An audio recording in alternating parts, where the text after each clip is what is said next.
السلام عليكم ورحمة الله وبركاته. أعوذ بالله من الشيطان الرجيم. بسم الله الرحمن الرحيم. الحمد لله رب العالمين، وأفضل الصلاة وأتم التسليم على المبعوث رحمة للعالمين وعلى آله وصحبه ومن سار على هديه إلى يوم الدين. أما بعد. അള്ളാഹു നമ്മുടെ ഈ സംഗമം സ്വീകരിക്കട്ടെ. നമ്മുടെ പാപങ്ങൾ അള്ളാഹു പുറത്തു തരട്ടെ. രോഗങ്ങൾ അള്ളാഹു ശിഫയാക്കട്ടെ. മരണപ്പെട്ടവരുടെ ഖബർ അള്ളാഹു സന്തോഷത്തിലാക്കട്ടെ. തെറ്റുകുറ്റങ്ങൾ അവർക്ക് നമുക്കും അള്ളാഹു നിരുപാധികം മാപ്പാക്കി തരട്ടെ.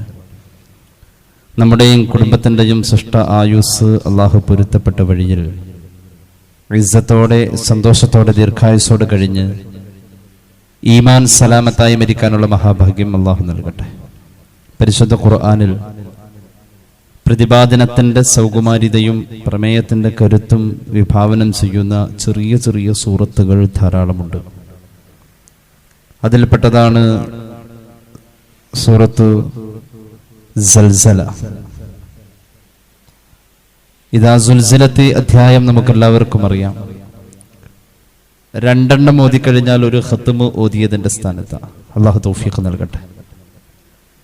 ഒരു ഖത്മുൽ ഖുർആൻ പാരായണം ചെയ്ത സ്ഥാനത്താണ് ഈ അധ്യായം 2 പ്രാവശ്യം പാരായണം ചെയ്താൽ കിട്ടുന്ന പ്രതിഫലം. എന്തുകൊണ്ടെന്ന് ചോദിച്ചാൽ അതിൽ അത്ര വലിയ ഒരു പ്രമേയമാണ് അള്ളാഹു കൊണ്ടുവരുന്നത്. ഖിയാമത്ത് നാളിന്റെ ഭയവിഹുലമായ അവസ്ഥയെ വർണ്ണിക്കുന്ന ആയത്തുകളാണ് അതിൽ കാണുന്നത്. നമുക്കെല്ലാവർക്കും ആ ആയത്തുകൾ വളരെ സുപരിചിതമാണ്. ഇൻഷാ അല്ലാഹ് അതിന്റെ ഒരു ചെറിയ വിശദീകരണമാണ് നമ്മൾ ഇന്ന് ഉദ്ദേശിക്കുന്നത്. അള്ളാഹു നമ്മുടെ അറിവിൽ ബറക്കത്ത് നൽകട്ടെ, അമൽ ചെയ്യാനുള്ള ഭാഗ്യം നൽകട്ടെ. ബിസ്മില്ലാഹിർ റഹ്മാനിർ റഹീം. ഇദാ സുൽസിലത്തിൽ അർളു സിൽസാലഹാ വഅഖ്റജത്തിൽ അർളു അസ്ഖാലഹാ വഖാലൽ ഇൻസാനു മാ ലഹാ يومئذ تحدث أخبارها بأن ربك أوحى لها يومئذ يصدر الناس أشتاتا ليروا أعمالهم فمن يعمل مثقال ذرة خيرا يره ومن يعمل مثقال ذرة شرا يره. ഈ അധ്യായത്തിൽ പറയുന്നത് ഖിയാമത്ത് നാൾ സംഭവിക്കുന്ന ആ സന്ദർഭവും അതിന് ശേഷമുള്ള കാര്യങ്ങളാണ്. അത് ചെറിയ കാര്യമൊന്നുമല്ല. ഒരു വലിയ പ്രളയമുണ്ടായാൽ അത് വലിയ സംഭവമായി വലിയ വാർത്തയായി നാം കാണാറുണ്ട്, കേൾക്കാറുണ്ട്. ഒരു ഭൂചലനം അങ്ങനെ, ഒരു സുനാമി അങ്ങനെ. എന്നാൽ ഈ പ്രപഞ്ചത്തിൽ, പ്രത്യേകിച്ച് ഭൂമി, നാം അധിവസിക്കുന്ന ഭൂമിയും അതിന്റെ ചുറ്റുപാടുകളും ഒക്കെ പരലോകമെന്ന് പറയുന്ന നമ്മളുടെ വിശ്വാസ സങ്കല്പത്തിലുള്ള ആ യാഥാർത്ഥ്യത്തിലേക്ക് പോവാനുള്ള ഒരുക്കത്തിന്റെ തുടക്കം ഈ ഭൂമി തകരല. എങ്ങനെയാ ഭൂമി തകരാ? ഭൂമി തകരുന്നത് കുലുക്കം കൊണ്ടാണ്. അതൊരു വല്ലാത്ത കുലുക്കമാണ്. ഭൂമി അങ്ങ് കുലുങ്ങിയാൽ അണക്കെട്ടുകൾ, പർവ്വതങ്ങൾ, നദികൾ, സമുദ്രങ്ങൾ, പെട്ടെന്ന് അതേക്കുറിച്ചൊന്ന് പറയാൻ, നമ്മൾ മിക്സിയുടെ അകത്ത് എന്തെങ്കിലും ഒരു സാധനം ഇട്ട് വെച്ചിട്ട് അതിന്റെ സ്വിച്ച് ഓൺ ചെയ്ത് കഴിഞ്ഞാൽ ആ ഗ്ലാസ് ടംബ്ലറുകളിലൂടെ നമുക്ക് കാണാൻ കഴിയുന്ന കറങ്ങൽ എങ്ങനെയായിരിക്കും? എല്ലാം ഉണ്ടാവും. കടലും മലയും കരയും എല്ലാം കൂടിക്കുഴഞ്ഞിട്ട് ഒരു പ്രത്യേകമായ ഒരു മിക്സിംഗ് ആണ് യഥാർത്ഥത്തിൽ അവസാനം സംഭവിക്കുന്നത്. ഭൂമിയെ സംബന്ധിച്ചിടത്തോളം അതിന്റെ ജോഗ്രഫിക്കൽ മെത്തേഡ് ഇങ്ങനൊരു അവസ്ഥയിലേക്ക് ഉള്ളതാണെന്ന് ശാസ്ത്രം പോലും പറയാണ്. അങ്ങനൊരു അവസ്ഥ ഉണ്ടെന്ന് ഖുർആൻ എത്ര ലളിതമായ രീതിയിലാണ് പറയുന്നത്. ഇദാ സുൽസിലത്തിൽ അർളു സിൽസാലഹാ. ഭൂമി അതിന്റെ ആ വിറയ്ക്കപ്പെടുമ്പോ, ഒരു വിറയ്ക്കലുണ്ട്, വരാനുള്ള ഒരു വിറ, ഒരു കുലുക്കം.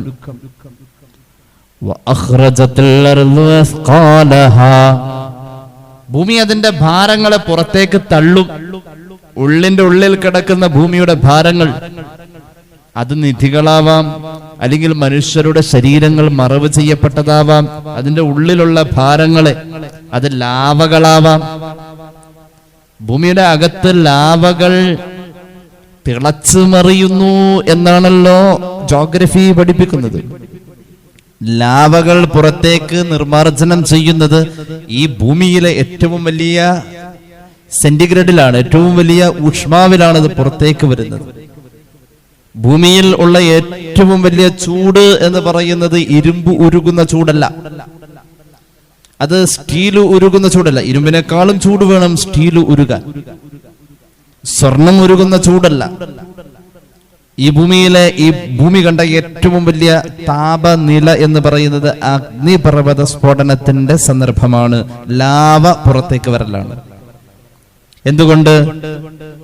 ഇരുമ്പ് ഉരുകി, സ്റ്റീല് ഉരുകി ലോഹ നിർമ്മാണങ്ങൾ നടക്കുമ്പോൾ അതിനെ കോരിയെടുക്കാൻ ഉപയോഗിക്കുന്നത് മണ്ണ് പൊതിഞ്ഞ പാത്രങ്ങൾ കൊണ്ടാണ്. മണ്ണ് പൊതിഞ്ഞ ഇരുമ്പിന്റെയോ മറ്റോ പാത്രങ്ങളിൽ, ദൃഢമായ ലോഹപാത്രങ്ങളിൽ മണ്ണ് പൊതിയാണ്. ഈ മണ്ണിനെ കരിക്കാൻ ലോഹം തിളച്ചു മറിയുന്ന ചൂട് പോരാ. ഏറ്റവും വലിയ ചൂട് ലാവ പുറത്തേക്ക് നിർഗളിക്കപ്പെടുന്ന അഗ്നിപർവ്വത സ്ഫോടനത്തിന്റെ താപമാണ്. കണ്ടെത്തപ്പെട്ടത് അങ്ങനെയാണ്. അത് ഭൂമിയുടെ ഭാരമാണ്. ഖുർആൻ പറയുന്നു, അഖ്റജത്തിൽ അർദു അസ്ഖാലഹ. ഭൂമി അത് പുറത്തേക്ക് തള്ളും. തിരമാലകൾ അലയടിച്ചു വരുന്ന ജപ്പാനിലെ ഒരു കടൽ തീരത്ത് ഏറ്റവും കൂടുതൽ അഗ്നിപർവ്വത സ്ഫോടനങ്ങൾക്കൊക്കെ സാധ്യതയുള്ള ഭാഗങ്ങൾ, അവിടെ അഗ്നിപർവ്വത സ്ഫോടനം നടന്നിങ്ങനെ ലാവ ഉരുകി ഉരുകി ഒലിക്കുന്നതിലേക്ക് തിരമാല ഇങ്ങനെ അടിച്ചു കയറുന്ന ഒരു വീഡിയോ വിഷ്വൽ എടുത്ത് കാണാൻ ഇടയായി. യഥാർത്ഥത്തിൽ അതൊക്കെ ഒരുമിച്ച് സംഭവിക്കാം. നാം ചവിട്ടി നടക്കുന്ന ഈ ഭൂമിയുടെ അകക്കാമ്പിൽ എന്തൊരു വലിയ മർദ്ദമാണുള്ളത്. ആ മർദ്ദത്താൽ ലാവ തിളച്ചു മറിയാണ്. ലാവ പുറത്തേക്ക് നിർഗളിച്ച അതിന്റെ ഒരു അവസ്ഥയാണ് ഹിമാലയം. നാം കാണുന്ന കുന്നുകളും മലകളൊക്കെ അങ്ങനെയാ സ്ഥാപിക്കപ്പെട്ടത്. അത് ശാസ്ത്രമാണ്. അത് ഒരു ലാവാപ്രവാഹം കൊണ്ട് ഭൂമിയെ പടച്ചതിന്റെ പിറ്റേന്നാൾ അള്ളാഹു അങ്ങനെ നിർമ്മിച്ചു എന്ന് പരിശുദ്ധ റസൂൽ സല്ലല്ലാഹു അലൈഹി വസല്ലം. ഭൂമി ആദ്യം പടക്കപ്പെട്ട നാളുകളിൽ ഭൂമി ഇങ്ങനെ ആടി ഉലയാണ്. ഇമാം അൽ ഹാഫിദ് ഇബ്നുൽ ജൗസി തങ്ങൾ അദ്ദേഹത്തിന്റെ സാദുൽ മസീറിൽ ഖുർആൻ വ്യാഖ്യാനിച്ച് പറയുന്നുണ്ട്, ഭൂമിയെ പടച്ച അന്ന് മലക്കുകൾ കാണാൻ വന്നപ്പോൾ ഭൂമി ഇങ്ങനെ കിടന്ന് തൊട്ടില് ആടും പോലെ കിടന്ന ആടാണ്. അപ്പൊ അള്ളാഹു ഭൂമിയിലേക്ക് മനുഷ്യനെ പടയ്ക്കാൻ വേണ്ടിയിട്ടാണ് ഈ ഭൂമിയെ നിർമ്മിച്ചത് എന്ന് മലക്കുകൾക്ക് ബോധ്യമുള്ള കാര്യമാണ്. കണ്ടുവരാൻ പറഞ്ഞ് ഏൽപ്പിച്ചു അള്ളാഹു. കണ്ടുവന്ന മലക്കുകൾ പറഞ്ഞു, ഈ ഭൂമി വാസയോഗ്യമല്ല അല്ലാഹ്. എന്തുകൊണ്ട്? ഈ ഭൂമി കത്തമീദു, അതിങ്ങനെ ആടി ഉലയുന്നുണ്ട് അല്ലാഹ്.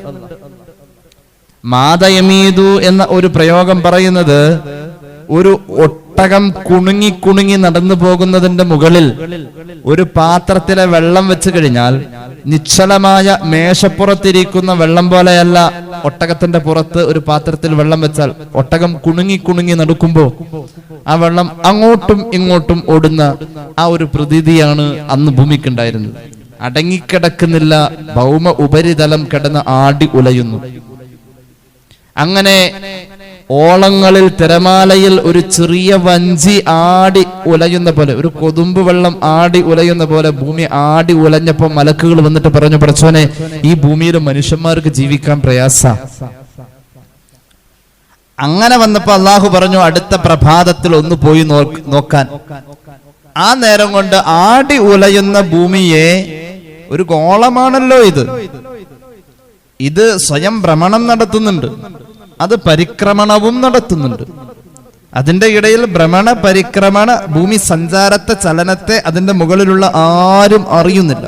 ഗുരുത്വാകർഷണ ശക്തി പോലെ സൗരയുധത്തിന്റെ അകത്ത് തന്റെ കേന്ദ്രബിന്ദുവായ സൂര്യനിലേക്കും ഒരു വലിയ ഒരു അദൃശ്യമായ ശക്തിയാൽ നിയന്ത്രിക്കപ്പെടുന്ന ഒരു ബന്ധമുണ്ട്, ഒരു കാന്തിക ബന്ധമുണ്ട്. അത്തരം മർദ്ദങ്ങൾക്കിടയിലും ഇത് സഞ്ചരിച്ചുകൊണ്ടിരിക്കാം. ഈ ഭൂമി അങ്ങനെ സഞ്ചരിക്കുന്നോടത്ത് ഇതിന്റെ ഫലകങ്ങളുടെ ചലനം, ഫലകങ്ങൾ പരസ്പരം കൂട്ടി ഉരസുമ്പോഴാണ് ഭൂമി കുലുക്കം ഉണ്ടാവുന്നതെന്ന് ജോഗ്രഫി പറയുന്നു. ആടി ഉലയുന്ന ഭൂമിയെ ബാലൻസ് ചെയ്യാൻ വേണ്ടി അള്ളാഹു പർവ്വതങ്ങളെ ഒരൊറ്റ രാത്രി കൊണ്ട് പടച്ചു എന്ന് പുണ്യനബി സല്ലല്ലാഹു അലൈഹി വസല്ലം. പർവ്വതങ്ങൾ ചില ഭാഗത്ത് ഇങ്ങനെ ഉയർന്നു നിൽക്കുന്നു. നമുക്ക് ഇപ്പൊ തോന്നും അവിടെയൊക്കെ ആ കുന്നുമലയൊന്നും ഇല്ലായിരുന്നെങ്കിൽ നല്ല രസായനെ. പർവ്വതങ്ങളെയും മലകളെയും മനുഷ്യന് ഇടിച്ച് നിരത്തുന്നതാണ് ഭൂമികുലുക്കത്തിന്റെ ഒരു കാരണമായി ഭൗമശാസ്ത്രജ്ഞന്മാർ പറയുന്നത്. കാരണം ഇത് ആടി ഉലയാതെ അള്ളാഹു أفلا ينظرون إلى الإبل كيف خلقت وإلى السماء كيف رفعت وإلى الجبال كيف نصبت وإلى الأرض كيف سطحت. വെള്ളിയാഴ്ചകൾ ഓതൽ സുന്നത്താണിത്.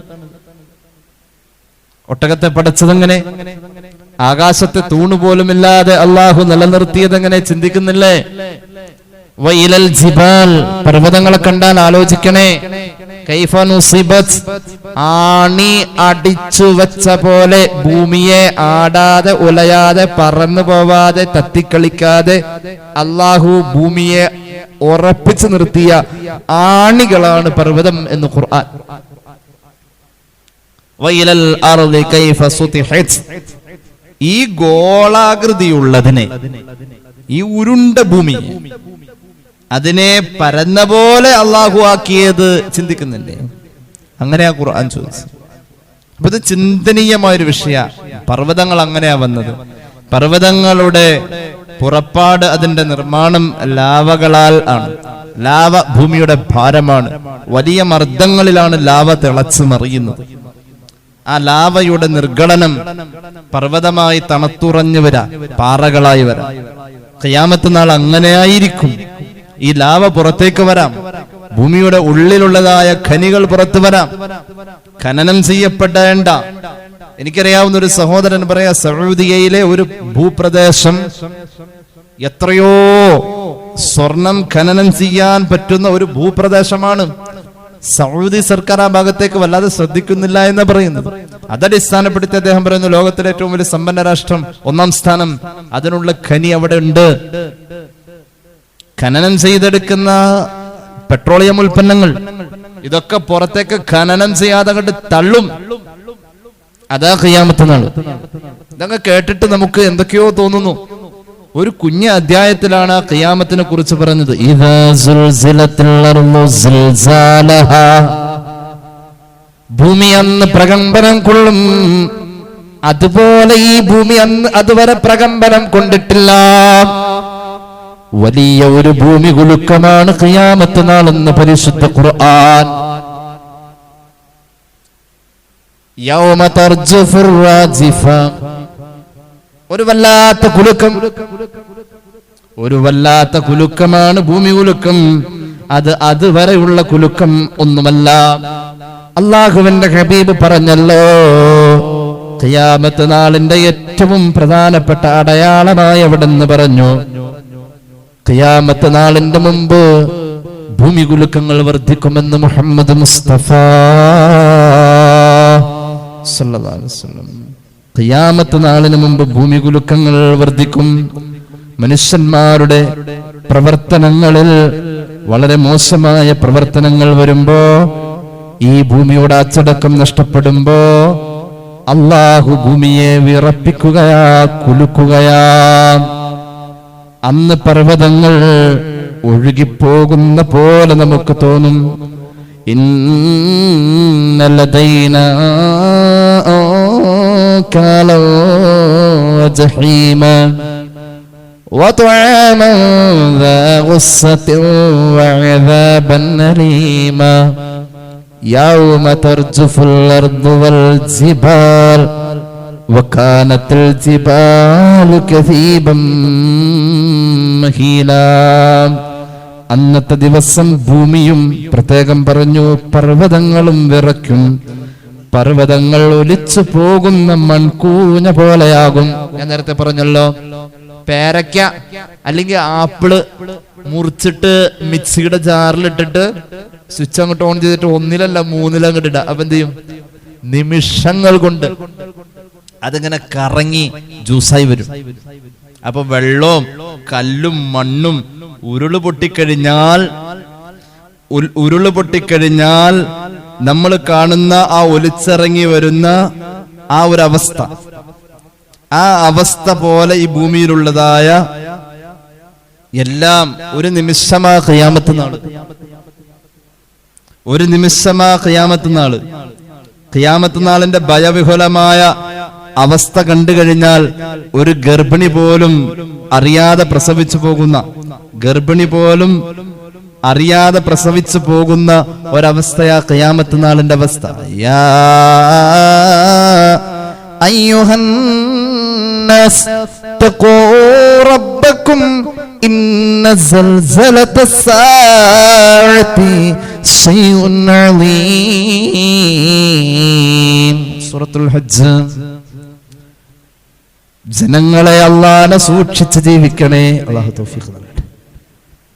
ജനങ്ങളെ അല്ലാഹനെ പേടിച്ച് ജീവിക്കണേ.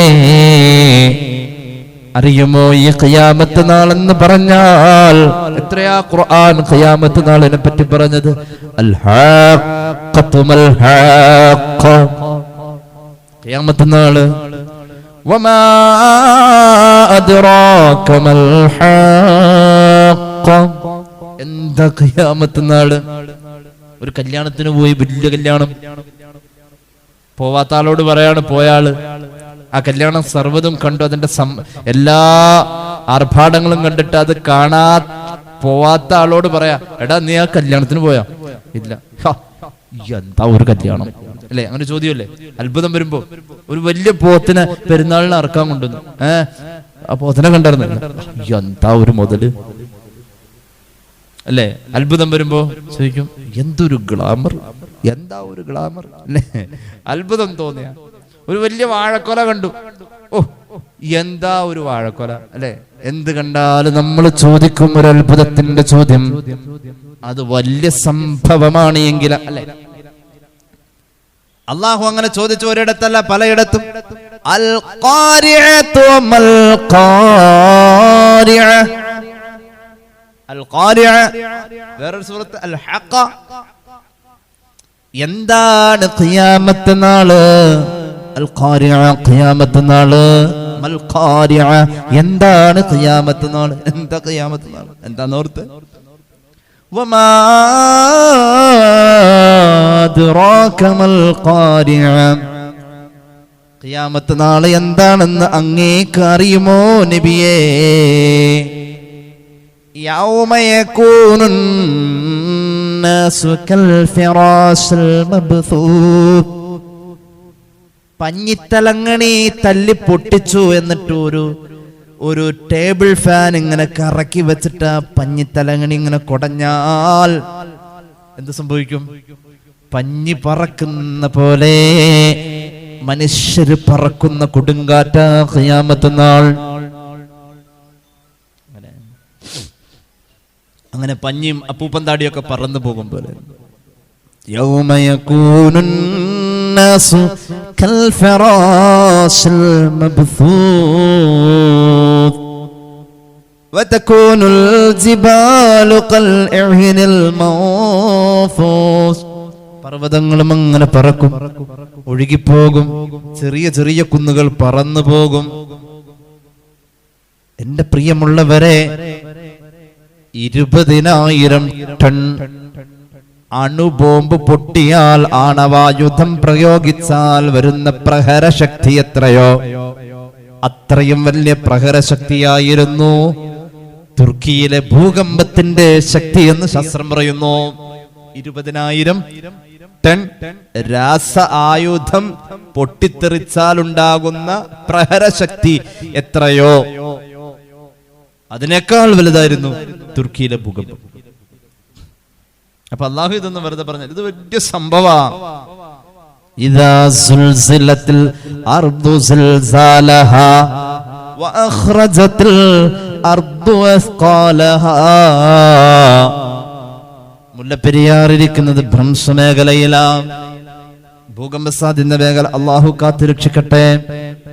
ടെക്നോളജി ഉണ്ടാകുന്നതിന് മുന്നേ വളരെ അശാസ്ത്രീയമായി നിർമ്മിക്കപ്പെട്ട ഒരു അണക്കെട്ട് ചിന്തിക്കാൻ അള്ളാഹു ഉദ്യോഗ തലങ്ങളിലും അധികാര തലങ്ങളിലുമുള്ളവർക്ക് ബോധം കൊടുക്കട്ടെ. സാധാരണ വർത്താനല്ലത്, അത് വലിയൊരു പ്രഹരശക്തിയാണ്, വലിയൊരു ജലബോംബ്. അത് പൊട്ടിയാൽ അതിന്റെ വെള്ളം 1 മണിക്കൂർ കൊണ്ട് തീരൂല.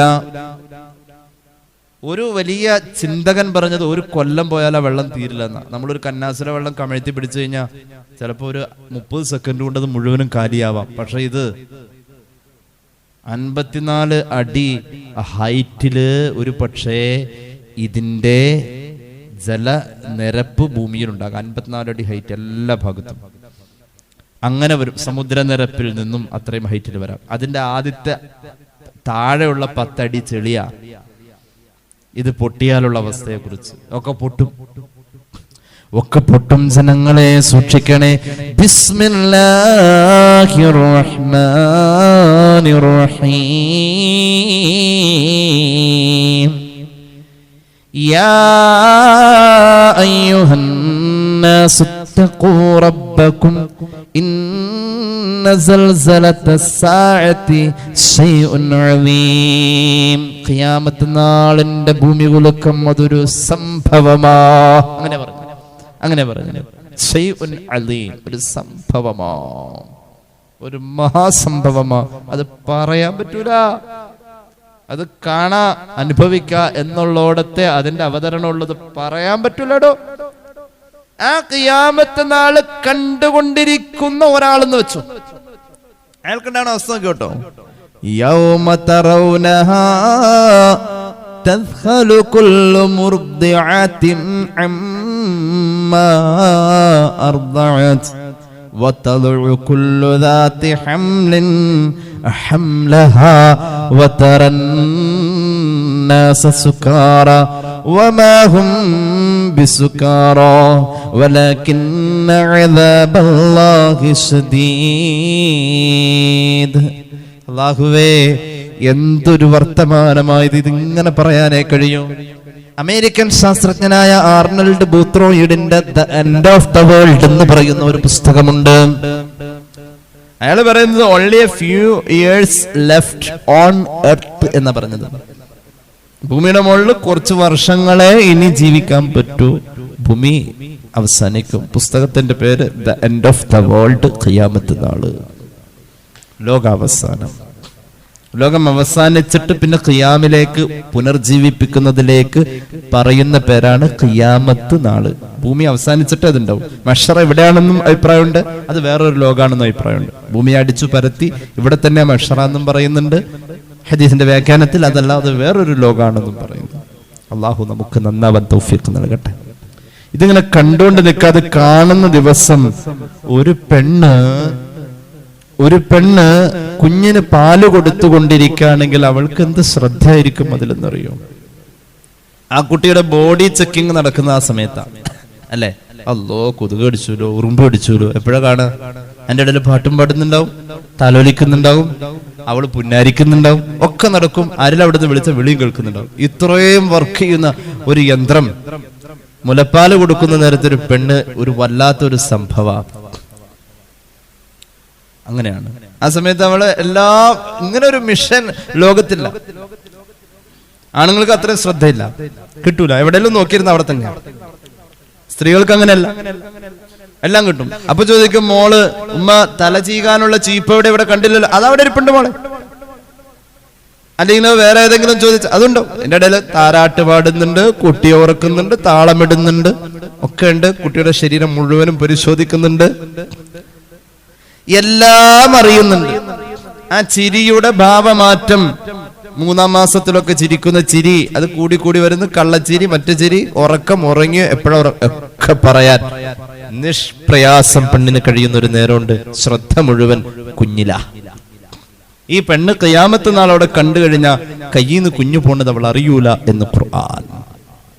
ആ പെണ്ണ് സ്തംഭിച്ചു പോവാ ഈ കാഴ്ച കാണുമ്പോ. എന്ത് കണ്ടാലും ഒരിക്കൽ ഗൂഗിൾ സപ്പോർട്ട് ചെയ്ത് വന്ന ഒരു മാതൃദിനത്തിന്റെ പിക്ചർ, ഒരു അപകടം പറ്റി കാല് വട്ടമൊടിഞ്ഞു കിടക്കുന്ന ഉമ്മ ഇങ്ങനെ ചേർത്ത് പിടിച്ച് താരാട്ട പാടുന്ന ഒരു ചിത്രം.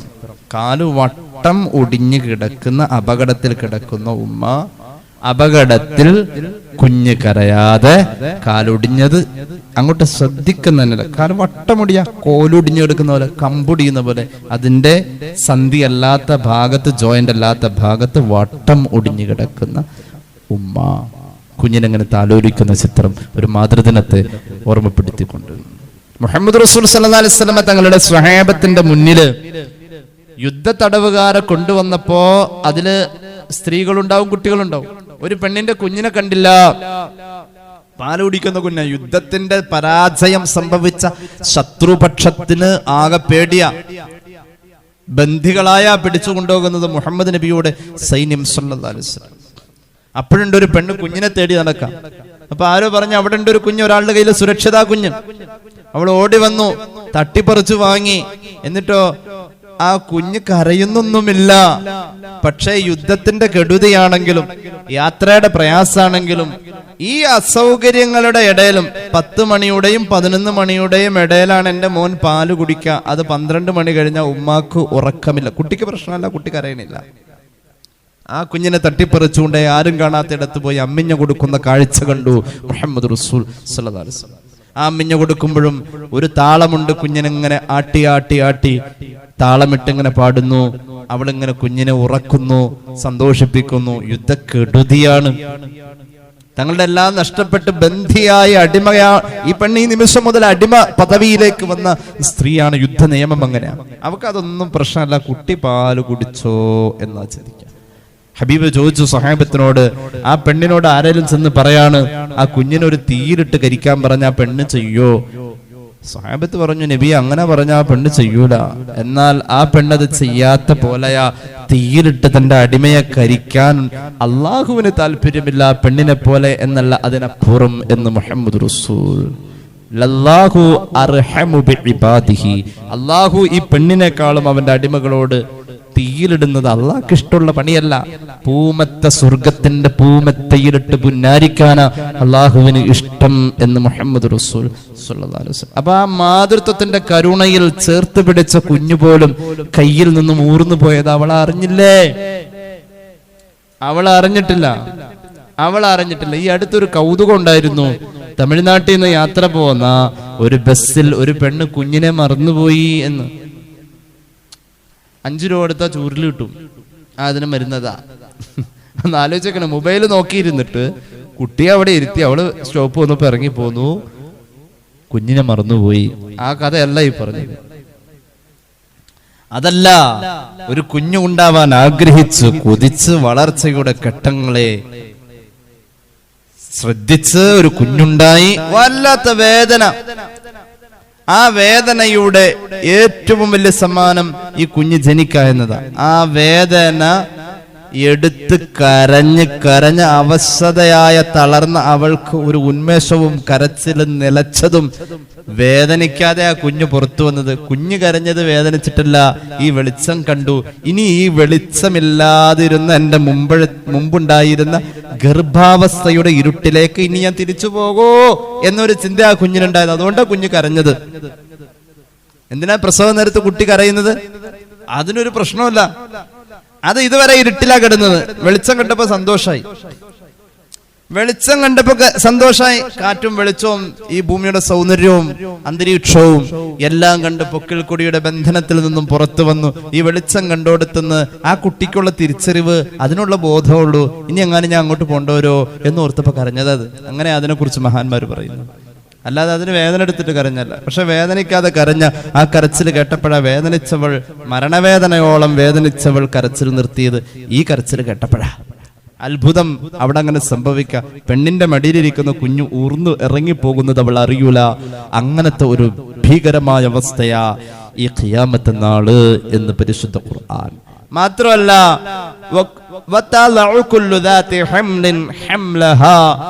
ഗർഭിണിയായ പെണ്ണ് അവൾ അറിയൂല അവൾ ഇങ്ങനെ പ്രസവിച്ചു പോണത് എന്ന് പരിശുദ്ധ ഖുർആൻ. കാരണം ബുദ്ധി ഇവിടെയല്ല. ഈ കാണുന്ന ഭീകരമായ കാഴ്ച കണ്ടപ്പോ ബുദ്ധി മരവിച്ചു പോയി. തലക്കടി കിട്ടിയ പോലെ ശക്തമായ ഒരു വീഴ്ച വീണ ഒരാള്, തലതല്ലി വീണ ഒരാള് ഒന്നും ഓർമ്മയില്ലാതെ എല്ലാം തപ്പിപ്പിടിച്ചവൻ എഴുന്നേറ്റ് പോരും. എനിക്ക് ഒരു ഓർമ്മയും ഉണ്ടായില്ല. ഞാൻ വീണപ്പോ അങ്ങനെ പറയാറില്ലേ, ആ വീഴ്ചയിൽ ഞാൻ ഒന്നും ഓർക്കണില്ല എന്ന് പറയാറുണ്ട്. ആക്സിഡന്റുകൾ കഴിഞ്ഞ് രക്ഷപ്പെട്ടവർ അതിനുശേഷം പറയാറുണ്ട്, എനിക്കൊന്നും ഓർമ്മയില്ല. ബഹുമാന്യനായ ഓണംപള്ളി മുഹമ്മദ് ഫൈസി അള്ളാഹു ദീർഘായുസ്സ് കൊടുക്കട്ടെ, ഏതാനും വർഷങ്ങൾക്ക് മുമ്പ് അദ്ദേഹം ആലപ്പുഴയിലെ ഒരു പരിപാടി കഴിഞ്ഞു വരുന്ന സമയത്ത് എറണാകുളം എത്തുന്നതിന് മുന്നേ എരമല്ലൂർ എന്ന് പറയുന്ന സ്ഥലം അല്ലേ, അവിടെ വെച്ച് രാത്രി വണ്ടി ഓടിച്ചാൾ ഉറങ്ങി, വണ്ടി മറിഞ്ഞു വീണു, എയർ ബാഗ് വന്ന് പൊതിഞ്ഞു.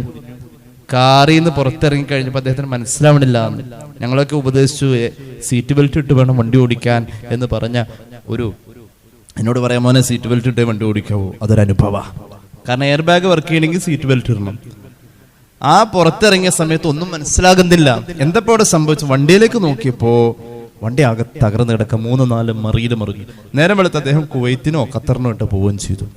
അദ്ദേഹത്തിന് ഒരു കാര്യങ്ങൾക്കും മുടക്കം വന്നില്ല, ഒരു പോറല് പോലും ഏറ്റില്ല. പക്ഷെ ആ സന്ദർഭത്തെ ഓർക്കാൻ പറ്റുന്നില്ല, ഒരു അട്ടി കിട്ടിയ പോലെ.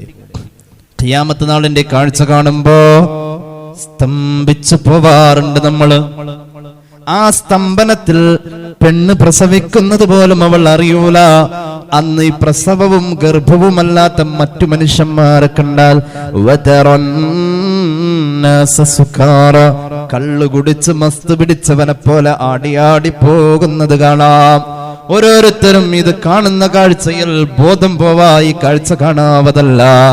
വമാഹും ബിസുക്കാറ, കള്ളു കുടിച്ചവർക്ക് മസ്ത് വന്നതല്ല. വലാകിന്ന അദാബല്ലാഹി ശദീദ്, അല്ലാഹുവിന്റെ അദാബിനെ മനുഷ്യന് ബോധ്യപ്പെടുന്നത് അപ്പോഴാ. അത് ബോധ്യപ്പെട്ടു കഴിഞ്ഞാൽ അവൻ ഇങ്ങനെയായിത്തീരും. അല്ലാഹു നന്നാക്കി തരട്ടെ. ഖിയാമത്തിന്റെ ഖിയാമത്ത് നാളിന്റെ ഭയവിഹുലമായ ഏറ്റവും ഭീകരമായ അവസ്ഥയെ വർണ്ണിക്കുകയാ സൂറത്ത് ഇദാ സുൽസിലത്തിൽ അർദു സിൽസാലഹാ വഅഖ്റജത്തിൽ അർദു അസ്ഖാലഹാ വഖാലൽ ഇൻസാനു മാ ലഹാ. ഭൂമി അതിന്റെ ഉള്ളിലെ ഭാരങ്ങളെ പുറത്തേക്ക് തള്ളുമ്പോ മനുഷ്യൻ ചോദിക്കും, എന്തു പറ്റി ഈ ഭൂമിക്ക്, എന്തു പറ്റി ഈ ഭൂമിക്ക്?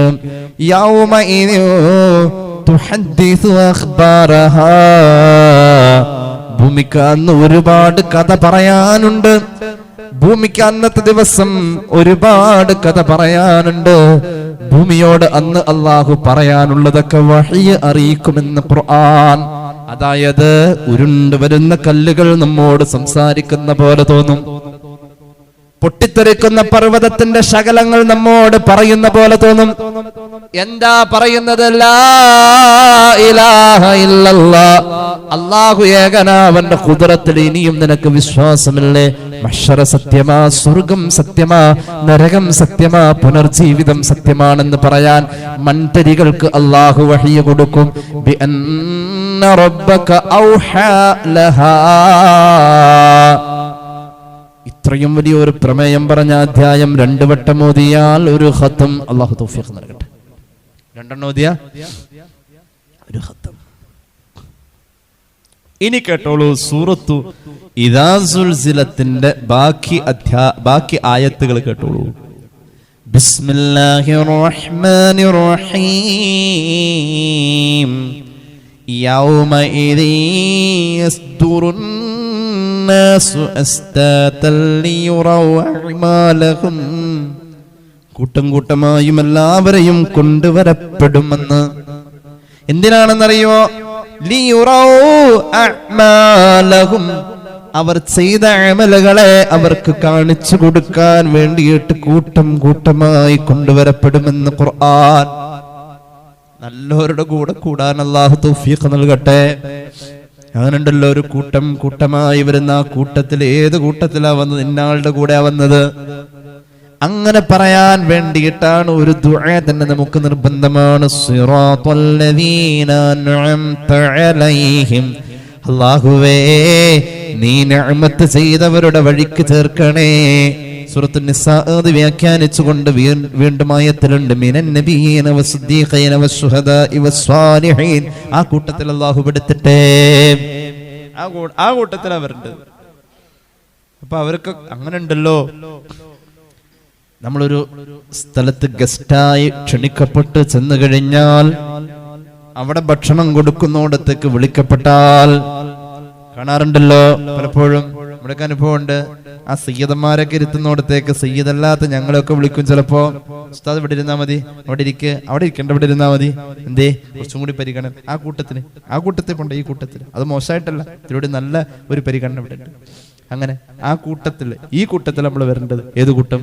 നബിമാര്, സിദ്ദീഖീങ്ങൾ, ശുഹദാക്കൾ, സ്വാലിഹീങ്ങൾ. അല്ലാഹു തൗഫീഖ് നൽകട്ടെ. التاجر الصدوق الأمين مع الشهداء يوم القيامة قال رسول الله. ഇമാം അഹ്മദിന്റെ മുസ്നദ് സ്വഹീഹ് മുസ്ലിം ഉദ്ധരിച്ച ഹദീസ്.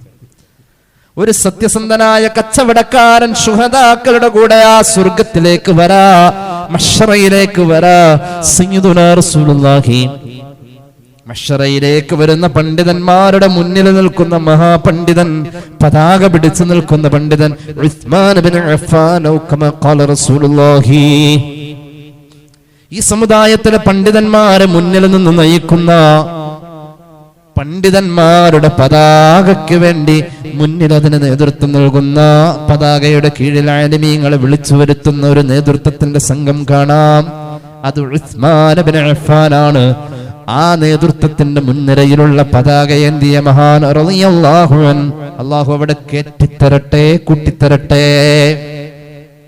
സ്വാലിഹീങ്ങളുടെ കൂടെ, ഹജ്ജിന് പോയവരുടെ കൂടെ, ഹജ്ജ് കബൂലായവരുടെ കൂടെ, റമളാന്റെ നോമ്പ് കബൂലായവരുടെ കൂടെ, നിസ്കാരത്തിലൊരു കിത്തിരി വീഴ്ചകളുണ്ടെന്നാലും നല്ല കൽബായിരുന്നു, പടച്ചോനെ പേടിയുള്ള ആളായിരുന്നു, ഇഖ്ലാസ് ഉണ്ടായിരുന്നു. അപ്പൊ ഇഖ്ലാസ് ഉള്ളവരുടെ കൂടെ, സദഖയുടെ കവാടത്തിലൂടെ സ്വർഗത്തിലേക്ക് പോകേണ്ടവർ. ഇക്കഴിഞ്ഞ റബീഉൽ അവ്വൽ മാസത്തിലെ വഅദ് പരിപാടികളൊക്കെ കഴിഞ്ഞ് റബീഉൽ അവ്വലിൽ പ്രഭാഷണം നടത്താൻ വേണ്ടി എടുത്തു വെച്ച എന്റെ നോട്ടിന്റെ മാറ്ററുകൾ, ഫയലുകൾ ഞാൻ ഇങ്ങനെ ഇന്നലെ എന്റെ മേശപ്പുറത്ത് നിരത്തി വെച്ചു.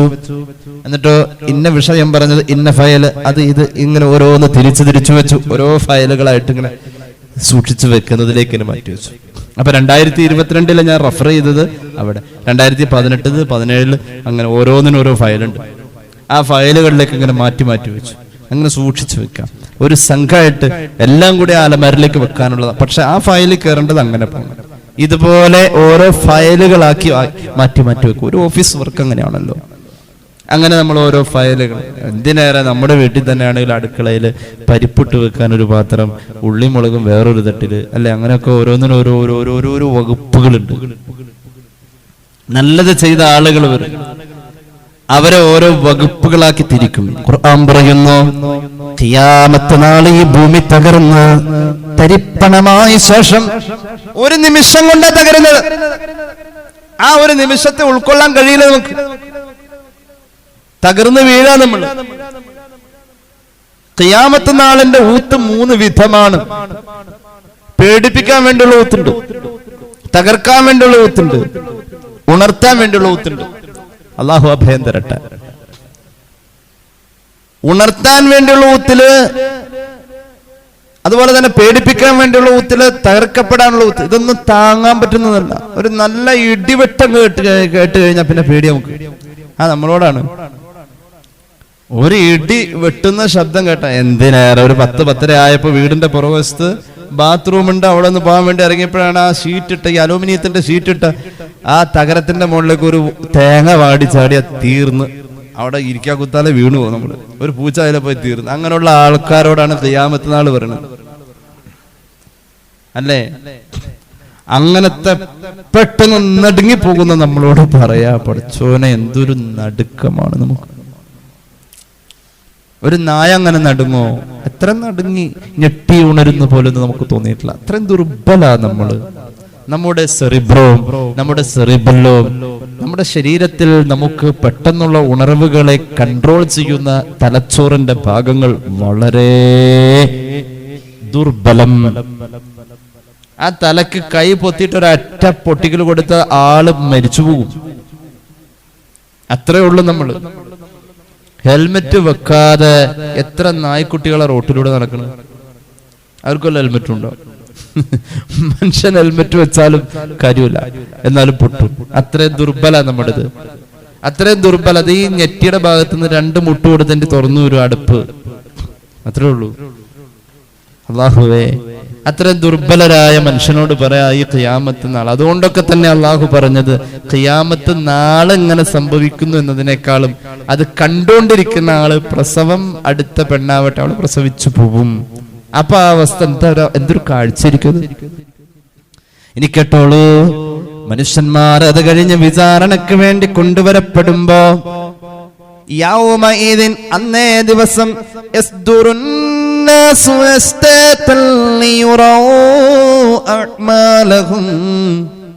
ചെയ്ത അമലുകളുടെ കൂലി കാണിച്ചു കൊടുക്കപ്പെടാൻ വേണ്ടി കാണിച്ചു കൊടുക്കും. അത് ഇത് ഇന്നതിന് ഇന്നതുപോലെ എന്ന് കാണിച്ചു ബോധ്യപ്പെടുത്തി കൊടുക്കും. ആർക്കും ഇനി ഒരു സംശയമില്ല. പരീക്ഷാ പേപ്പർ വിതരണം ചെയ്തു. പരീക്ഷാ ഹാളിൽ താൻ എഴുതിയ ഉത്തരത്തിന് കിട്ടിയ ആൻസറുകൾ കണ്ടു. എന്നാലും ടീച്ചറുടെ മുന്നിലേക്ക് കുട്ടി ഒന്നുകൂടി ചെല്ലും. എന്നിട്ട് പറയും, ഈ ചോദ്യോത്തരം ഇങ്ങനെയല്ലേ ഞാൻ എഴുതിയത്.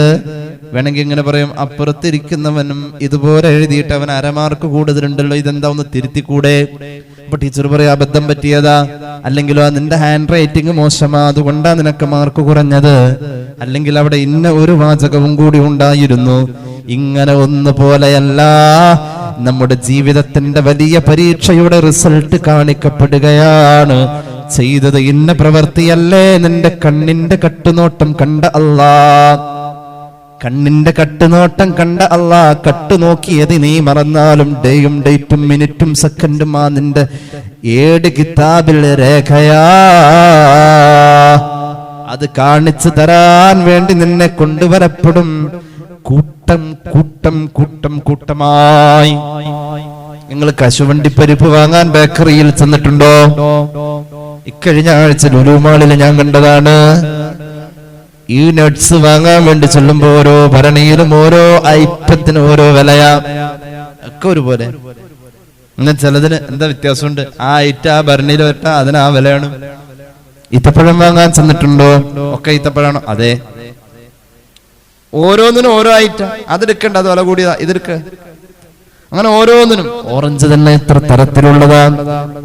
ഈ മനുഷ്യരെ അല്ലാഹു തരം തിരിക്കും. എന്നിട്ടോ നല്ല കാഴ്ച കാണാനുള്ള മനുഷ്യന്മാരുണ്ടാകും. അവരെ പോലെ ആവാൻ പറ്റൂല, എന്നാലും അല്ലാഹുവേ ആ കൂട്ടത്തിലേക്ക് ചേർക്കണേ എന്ന് ദുആ മഹാനായ യൂസുഫ് നബി. 45 രൂപയുടെ അരി വാങ്ങും, 55 രൂപയുടെ അരി വാങ്ങും. ഒന്ന് നമ്മളൊന്ന് പാറ്റേണ്ടതാണെങ്കിൽ, പാറ്റാന്നല്ല പറയാ, മുറത്തിലിട്ടിട്ട് ഒന്ന് പാറ്റേണ്ടതാണെങ്കിൽ അതിൻ്റെ അകത്ത് ചിലപ്പോൾ ഉണ്ടാവും, ചിലത് കറുത്തതുണ്ടാവും, ചിലത് ഒടിഞ്ഞതുണ്ടാവും, അല്ലേ? അടക്ക കുത്തി അതിന്റെ തൊണ്ടിന്ന് വേർപെടുത്തി അത് വിൽക്കാൻ കൊണ്ടുപോകുമ്പോൾ ചിലത് നിറമുള്ളതുണ്ടാവും, ചിലതിന് ഇത്തിരി നിറം കുറഞ്ഞുണ്ടാവും. പക്ഷെ അതെന്ത് ചെയ്യും? നിറമുള്ളതിനൊരു വില, നിറമില്ലാത്തതിന്.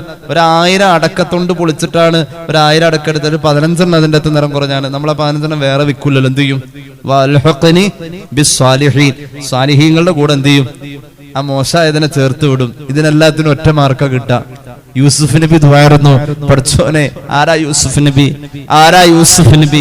അള്ളാഹുവിന്റെ ഹബീബ് സല്ലല്ലാഹു അലൈഹി വസല്ലം പറഞ്ഞു, നല്ലൊരു ആൺകുട്ടിയാണ്, ഏറ്റവും നല്ല വ്യക്തിത്വമാണ് യൂസുഫ് നബി എന്ന് പുണ്യ നബി സല്ലല്ലാഹു അലൈഹി വസല്ലം. എപ്പോഴും ഏറ്റവും നല്ല വ്യക്തിത്വമാവാ. ഒരാളുടെ സ്വകാര്യതയിൽ ഇത്രയും നല്ലൊരു അവസരം കിട്ടിയിട്ട് അവഗണിച്ചു കളഞ്ഞ ആളാ മഹാനായ യൂസുഫ് നബി. ഏതായിരുന്നു സ്വകാര്യത? ഏതായിരുന്നു സ്വകാര്യത? ടെലഫോണിന്റെ കാനകീറാൻ വന്ന തമിഴ്ത്തി പെണ്ണല്ല, രാജകൊട്ടാരത്തിലെ രാജ്ഞിയാണ് വിളിച്ചത്. സർവ്വ സൗകര്യങ്ങളാലും അവളാൽ വിളിച്ചു കൊണ്ടുപോയതാ. അവിടെ മാന്യന്മാരിലെ ഏറ്റവും വലിയ മാന്യൻ അത് ഇസ്ഹാഖ് നബിയുടെ മകൻ യാഖൂബ് നബിയുടെ മകൻ യൂസുഫ് ആണെന്ന് പുണ്യ നബി സല്ലല്ലാഹു അലൈഹി വസല്ലം. യൂസുഫ് നബി 12 വർഷം കാരാഗ്രഹത്തിന്റെ കന്മതിലിനകത്ത് കിടന്ന ആളാ. ഒറ്റ വാക്കാ പറഞ്ഞുള്ളൂ, ദുഖുറുനി ഇൻദ റബ്ബിക. കൂടെ കാരാഗ്രഹത്തിൽ മഹാനവറുകളുടെ കൂടെ 5 കൊല്ലം ഒരുമിച്ചുണ്ടായ 2 പേരിൽ ഒരാൾക്ക് കണ്ട സ്വപ്നത്തിന്റെ വ്യാഖ്യാനമനുസരിച്ച് അയാളുടെ കൊലപാതക ശിക്ഷ നടപ്പാക്കപ്പെടും. മറ്റേയാൾ കണ്ട സ്വപ്നത്തിന്റെ വ്യാഖ്യാനം അനുസരിച്ച് അയാൾ രാജാവിന്റെ അടുത്ത ആളായി പ്രഖ്യാപിക്കപ്പെടും. ഞാൻ വിശദീകരിക്കുന്നില്ല. മരിച്ചു പോകുമെന്നതാ ഒരാൾ കണ്ട സ്വപ്നത്തിന്റെ വ്യാഖ്യാനം, അത് പറഞ്ഞു കൊടുത്തു. കൂടെ ഉണ്ടായ മറ്റേയാള് കണ്ട സ്വപ്നത്തിന്റെ വ്യാഖ്യാനം രാജാവിന്റെ ഏറ്റവും അടുത്ത കൂട്ടുകാരനാകുമെന്നതായിരുന്നു. അങ്ങനെയുള്ള ആളോട് പറഞ്ഞു, അവിടെ ചെല്ലുമ്പോൾ ഉദ്കുറുനി, എനിക്ക് സ്വപ്ന വ്യാഖ്യാനത്തിന് കാശൊന്നും വേണ്ട, ഉദ്കുറുനി ഇൻദ റബ്ബിക, നിന്റെ യജമാനന്റെ അടുത്ത് ചെല്ലുമ്പോ എന്നെ ഒന്ന് ഓർക്കണേ. ഓ കു റ് നീ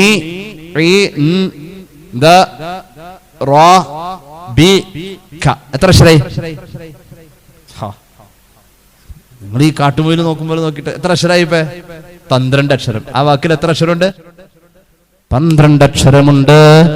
ഈ വാക്ക് പറയുന്നത് 5-ാം കൊല്ലത്തില. എവിടെ? ജയിലിലെത്തിയിട്ട് 5-ാം കൊല്ലത്തില ഈ വാക്ക് പറഞ്ഞത്. വാക്കിൽ എത്ര അക്ഷരമുണ്ട്? ഖുർആന്റെ ആയത്താണിത്. 12 അക്ഷരം. അള്ളാഹുവിന് ഇഷ്ടായില്ലത്. ഏത്? അള്ളാഹുവിന്റെ മുഖറബായ നബി മറ്റൊരാളോട് അവിടെ പോയപ്പോ എന്റെ കാര്യം ഓർക്കണേന്ന് പറയാ എന്നത് ഒരു നിലവാരം കുറഞ്ഞ പരിപാടിയാണ്. അത് ഉസ്താദ് ചെയ്താൽ ശരിയാവില്ല ഉസ്താദ്. ഞാൻ അങ്ങനെയല്ലേ? ഇപ്പൊ ഞാൻ ഇങ്ങോട്ട് പോയി കവർ പിടിച്ചോ പിക്കാരനോട് പറഞ്ഞു, അത് ഞാൻ പിടിച്ചോളാം ഉസ്താദ്. ഉസ്താദ് തൂക്കി പിടിച്ചു. അതൊന്നും കുഴപ്പമില്ല. അങ്ങനെ ഉണ്ട്. അത് യൂസുഫ് നബി ചെയ്യേണ്ട പണിയല്ല. എന്ത്? എത്രയോ താഴെ കിടക്കണ അവന്റെ ഒക്കെ അടുത്ത് പോയിട്ട് പറയാണ്, നീ അവിടെ ചെല്ലുമ്പോ എന്റെ കാര്യം ഒന്ന് ഓർക്കണോട്ടോ എന്ന് പറഞ്ഞാൽ അത് മഹാനവറുകളുടെ നിലവാരത്തിന് പറ്റിയതല്ല, അള്ളാഹ്ക്ക് ഇഷ്ടപ്പെട്ടില്ല. 12 അക്ഷരല്ലേ പറഞ്ഞത്? പോയി കിടക്കട്ടെ. എവിടെ? ജയിലിൽ തന്നെ കിടക്കട്ടെ എന്ന് അള്ളാഹ് തീരുമാനിച്ചു. എന്റെ വകയല്ല. ഇസ്മാഈൽ ഹഖൽ ബറൂസ ഫി റൂഹുൽ ബയാനിൽ രേഖപ്പെടുത്തുന്നു. അങ്ങനെ അള്ളാഹു തീരുമാനിച്ച 12 കൊല്ലത്തെ പൂർത്തീകരിക്കാൻ ഈ 5-ൽ നിന്നും പിന്നെ 7 കൊല്ലം ഇതുമായി മഹാനായ ജിബ്രീൽ അലൈഹിസ്സലാം വഹയി പറഞ്ഞപ്പോ യൂസുഫ് നബി കരഞ്ഞപ്പോ ജിബ്രീൽ ജയിലിലുണ്ടായി കൂടെ.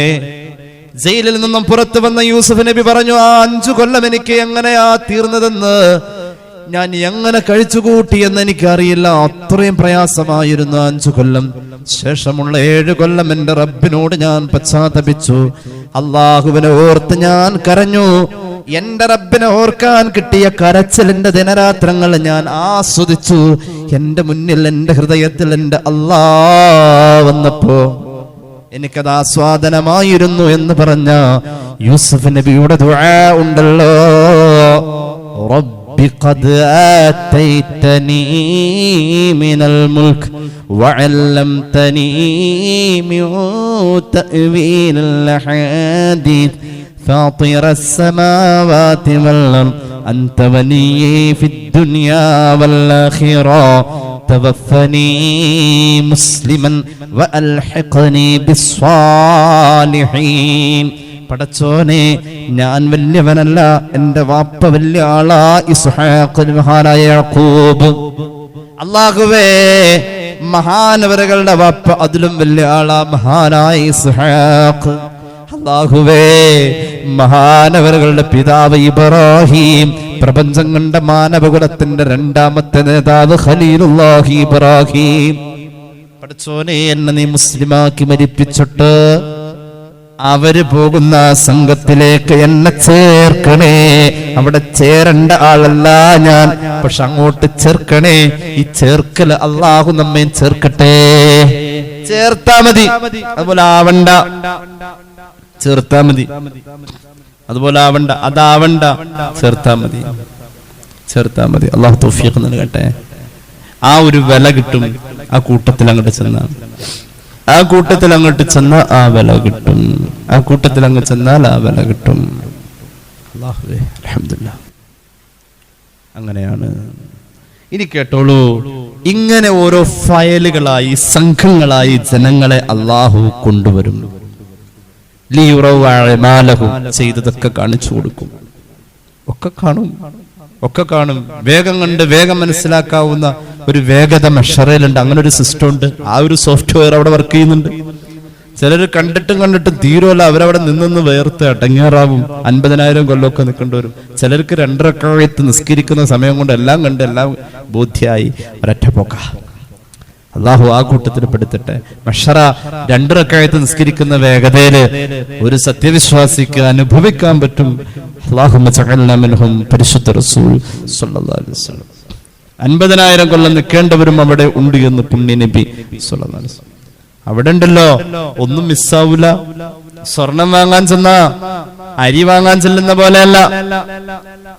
അരി വാങ്ങുമ്പോ എന്താ 5 കിലോ തൂക്കി ലൂസ് വാങ്ങാണ്, എന്ത് ചെയ്യും? 5 കിലോത്തിന്റെ കൂടെ തൂക്കം കറക്റ്റ് ആക്കിയാൽ എന്ത് ചെയ്യും?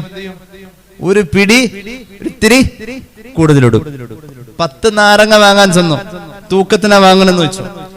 ചിലപ്പോ ഒരെണ്ണം ഇരിക്കട്ടെ, ചാള വാങ്ങാൻ ചെന്നു, മത്തി വാങ്ങാൻ ചെല്ലുമ്പോ തൂക്കം ക്ലിയർ ആയാലും ഒരെണ്ണം ഇടും. സ്വർണ്ണം വാങ്ങുമ്പോ അങ്ങനെ ഒരെണ്ണം കൂടുതൽ കിട്ടിയാരുണ്ടോ? ഒരു 10 വള വാങ്ങാൻ പോയി, അതൊക്കെ അവർക്ക് ഇഷ്ടമായി. നമ്മളോട് നല്ല ഡീലിങ്. സ്വർണം വാങ്ങാൻ ചെല്ലുമ്പോ അവരുടെ ഡീലിങ് കണ്ട പഠിച്ചവൻ എന്തൊരു സ്നേഹം, വെറുതെ തരണ പോലെ തോന്നും. കഴുത്ത് അറുക്കണ പണിക്കാശും വാങ്ങും അല്ലേ? കഴുത്ത് അറുക്കുന്ന പണിക്കാശ് വാങ്ങും ചെയ്യും. എന്നിട്ട് എന്തൊരു ചിരിയാണല്ലേ. ആ ചിരിയൊക്കെ തന്നിട്ട് ഏതായാലും ഇത്ത വന്ന് ഇവിടം വരെ വന്ന് നാരങ്ങളൊക്കെ തരൂര്, പക്ഷെ അതൊക്കെ കുടിച്ചിട്ട് ഇത്താനോട് പറയാണ്, സ്വർണം തൂക്കിക്കൊണ്ടിരിക്കുമ്പോ 10 വള വാങ്ങിയതല്ല ഇത്ത, ഞങ്ങളുടെ വക ഒരു മോതിരം ഇരിക്കട്ടെ എന്ന് പറഞ്ഞ് ഏതെങ്കിലും ഒരു ഇത്താക്ക് അങ്ങനെ കിട്ടിയെന്ന് പറയാണ്, ഞാനൊരു മോതിരം തരാം. അങ്ങനെ കിട്ടിയവരുണ്ടാവൂല. കാരണം എന്താ?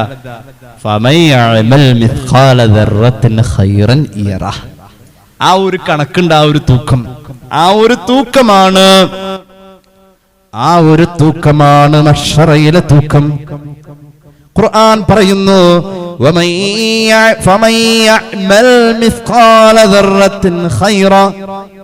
ഒരു അണുത്തൂക്കം ഖൈർ ചെയ്തിട്ടുണ്ടോ, അല്ലാഹു കബൂലാക്കിയിട്ടുണ്ടോ, യറാഹു, അത് കാണാം. فمن يعمل مثقال ذرة خيرا يره ومن يعمل مثقال ذرة شرا يره. സ്വർണം തൂക്കിയതിനേക്കാളും സൂക്ഷ്മമായ തൂക്കമുള്ള തിലാസാണ് മീസാൻ എന്ന് പരിശുദ്ധ ഖുർആൻ. ഈ ആയത്ത് പരിശുദ്ധ മദീനയിൽ വലിയ വിപ്ലവം, ചിന്താ വിപ്ലവം ഉണ്ടാക്കിയ ആയത്തുകളാ. ഈ ആയത്ത് ഇറങ്ങുന്ന നേരത്ത് അള്ളാന്റെ ഹബീബ് പരിശുദ്ധ മിമ്പറിന്റെ പടവുകളിൽ കയറി. എന്നിട്ട് അവിടുന്ന് പറയാൻ തുടങ്ങി, ഖാല റസൂലുള്ളാഹി അലാ വ ഇന്ന ദുനിയാ ഇർളുൻ ഹാദിർ. ദുനിയാവെന്ന് പറഞ്ഞാൽ ഇപ്പോൾ കയ്യിൽ കിട്ടിയ ഒരു ചരക്ക് മുതൽ മാത്രമാ. ഇപ്പൊ കയ്യിൽ കിട്ടിയ ഇപ്പൊ കുറച്ചു നേരത്തേക്ക് മാത്രം കിട്ടിയ ഒരു ചരക്ക് മുതലാ ദുനിയാവ്. അങ്ങനെ ചിന്ത തോന്നാറുണ്ടോ നമുക്ക്? അങ്ങനൊരു തോന്നലുണ്ടോ? ഇപ്പൊ കുറച്ചു നേരത്തേക്ക് ഒരു ബസ്സിൽ യാത്ര ചെയ്യാണ്. ഞാൻ കഴിഞ്ഞ ആഴ്ച ബസ്സിനെ പോയത്, കുറെ കാലത്ത് ബസ്സിൽ കയറിയതാ. അപ്പൊ ഒരു ഓർഡിനറി ബസ്സിലാണ് കയറിയത്. ഞാൻ 15 മിനിറ്റ് കൊണ്ട് പറവൂരിന്ന് ആലൂലെത്തുന്ന ആളാ. പക്ഷേ ബസ് ഇങ്ങനെ ഇരുന്നിരുന്നിരുന്ന് കുറെ ദിക്റും സലാത്തൊക്കെ ചൊല്ലി കുറച്ച് കഴിഞ്ഞപ്പോ പറ്റില്ലാതായി. ബസ് അവിടെ എത്തണ്ടേ. ഇതിന്റെ ഇടയിൽ ഓരോരുത്തരും ഇങ്ങനെ ബസ് ചെയ്ത് സ്റ്റോപ്പിൽ ഇങ്ങനെ ഇറങ്ങി. അപ്പൊ ഞാൻ ചിന്തിക്കണം, എന്താ, ഇതുപോലെ ഒരു സ്റ്റോപ്പിൽ ഞാൻ ഇറങ്ങേണ്ട ആളാണ്. ദുനിയാവ് ഒരു വാഹന. ആ വാഹനത്തില് മുന്നിലെ ഡോറിൽ നിന്ന് ഒരാൾ കയറിയിട്ട് പിന്നോട്ട് നടന്നാലും, അതായത് ബസ് ഇപ്പൊ പോകുന്നത് പടിഞ്ഞാട്ടാണെന്ന് വെക്കാം, അതിന്റെ മുന്നിലെ ഡോറെ കയറിയ ആള് ബാക്കിലെ സീറ്റിലേക്ക് വരുമ്പോ ബസ് പടിഞ്ഞാട്ടും പോകും. ഇയാൾ അങ്ങോട്ടപ്പോ നടന്നത് കിഴക്കോട്ട്. ഫലത്തിൽ ഇയാൾ അങ്ങോട്ടാ പോയത് പടിഞ്ഞാട്ട് തന്നെ. ഇങ്ങനെ പലതും കാണാൻ നമുക്ക്. ഈ ബസ്സിൽ ചിലര് ആ സ്റ്റോപ്പിൽ ഇറങ്ങും, ചിലർ ഈ സ്റ്റോപ്പിൽ ഇറങ്ങും. എല്ലാ സ്റ്റോപ്പിലും ഇറങ്ങേണ്ടവരും. നമുക്ക് ഇറങ്ങാനുള്ളൊരു സ്റ്റോപ്പുണ്ട്, അവിടെ നേരത്തെ ഇറങ്ങേണ്ടി വരും. 40ാമത്തെ വയസ്സിൽ ഇറങ്ങേണ്ട സ്റ്റോപ്പിൽ 40ാമത്തെ വയസ്സിൽ നിശ്ചയിക്കപ്പെട്ട ആൾ അവിടെ ഇറങ്ങണം.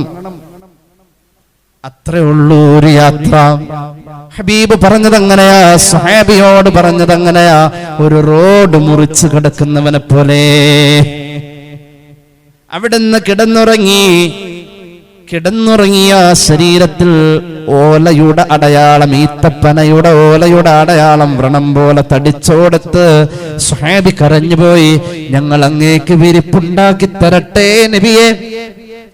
മഹാനായ സലമയെ പോലെയുള്ളവർ നമ്മുടെ കൂട്ടത്തിൽ നല്ല നെയ്ത്തുകാരല്ലേ, അവരോട് പറഞ്ഞാൽ ഉണ്ടാക്കി തരുമല്ലോ. അങ്ങേക്ക് ഞങ്ങളൊരു നല്ല മെത്ത ഉണ്ടാക്കി തരട്ടെ. മാലി വലിദുനിയാ. എടോ, ഇത് കുറച്ചു നേരം നിന്റെ കയ്യിൽ പിടിക്കാൻ തന്ന സാധനായത്.